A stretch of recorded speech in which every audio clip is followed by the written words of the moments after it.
internacionales. Néstor.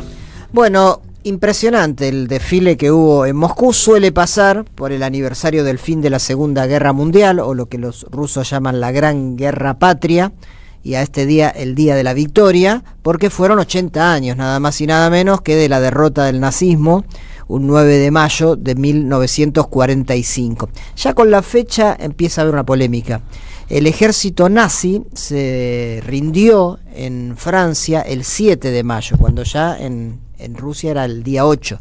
Pero además no solo eso, sino que Stalin quería que el ejército nazi se rindiera en Berlín ante las tropas que lo habían vencido, que eran las tropas soviéticas, y no frente a la resistencia francesa. Entonces ahí hay una pelea histórica entre Europa Occidental y Rusia, y finalmente, bueno, Rusia lo festeja, lo celebra, lo conmemora, aportó, dicho con todo respeto, más de 20 millones de muertos en esa guerra. Entonces el 9 de mayo es el día de la victoria para los rusos, y en esta ocasión, cumpliendo tan número tan redondo como de muertos, sí, más en realidad, ¿no? China lo mismo, y tanto China como Rusia son un poco ninguneados en la narrativa occidental, porque se habla mucho del día de los aliados liderados por Estados Unidos, cosa que por supuesto ocurrió y que fue tan heroico de la misma manera, pero que se deja de lado a los dos países que más muertos pusieron, que son Rusia, la Unión Soviética, y la República Popular China, en aquel momento la República de China.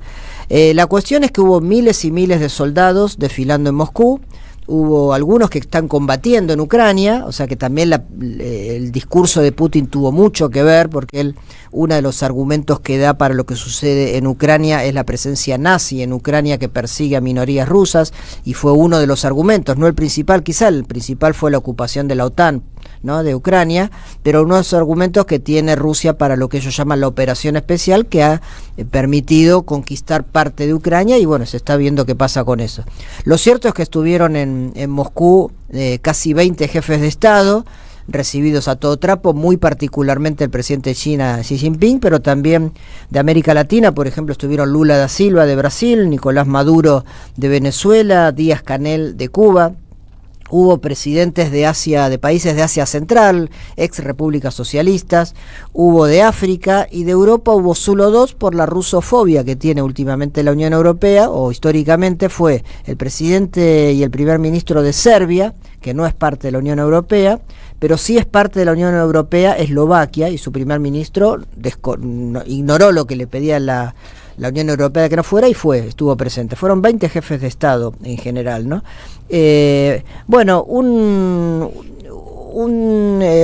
episodio que, como digo, intenta también la visita de Xi Jinping, la presencia de Putin, intenta tapar, insisto, esta narrativa según la cual Rusia y China parece que no tuvieron nada que ver con la derrota del nazismo, cuando fue el ejército rojo, el ejército soviético, el que tomó Berlín, el que liberó Auschwitz, y China resistiendo toda la agresión japonesa, que también les implicó una cantidad de muertos que es muy parecida a la soviética, más de 200 millones de personas, particularmente de 20 millones, perdón, en la ciudad de Nanjing, que era la capital de China en aquel momento.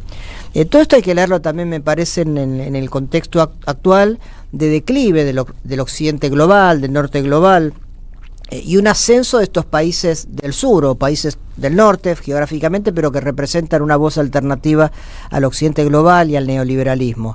Pensemos que también en estos días se cumplieron 60 años de la conferencia de Bandung de 1955, cuando muchos países de África y de Asia lanzaron todo lo que fue el movimiento de no alineados, de alguna manera el tercermundismo, y también se generó un debate en esos días. Y hoy lo más parecido al espíritu de Bandung, de la no injerencia, de la diversidad, del multipolarismo, son los BRICS. Y no por casualidad los países de los BRICS estuvieron acompañando a Rusia, que es parte fundante de los BRICS, en Moscú, en este desfile que realmente fue impactante a nivel militar y demostración de fuerza que hizo Rusia, ¿no? Pensemos que Brasil, China, Rusia, India y Sudáfrica, más los otros 6 países que se ampliaron al BRICS de Asia y de África, son países que representan aquel espíritu de Bandung, pero hoy mucho más poderosos. Cuando se juntaron Zhou Enlai, Nehru de la India y demás, eran países que peleaban por el anticolonialismo, en contra de los imperialismos, a favor de la paz y de un desarrollo social, pero eran países cuya voz se escuchaba muy poco, no tenían tanto poder.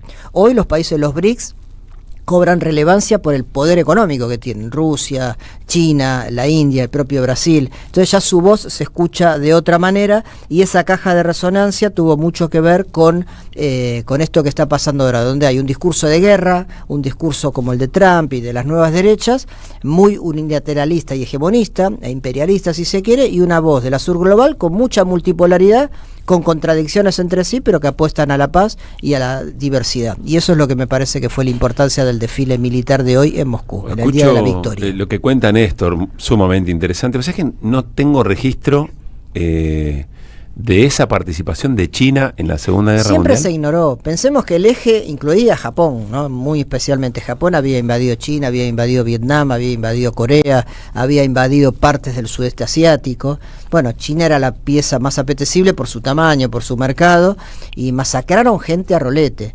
Y en aquel momento la República de China y el ejército nacionalista, que estaba liderado por Chiang Kai-shek, combatió, pero también combatió el Partido Comunista de China en la clandestinidad. Hicieron un frente común entre el Partido Comunista y el Kuomintang y combatieron contra los japoneses.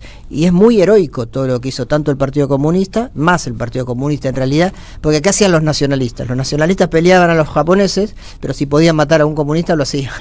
En cambio el Ejército Rojo, la guerrilla de Mao, fue muy heroica en la lucha contra los japoneses, y finalmente los terminan expulsando, ¿no? En 1945, pero después de una ocupación que fue muy brava.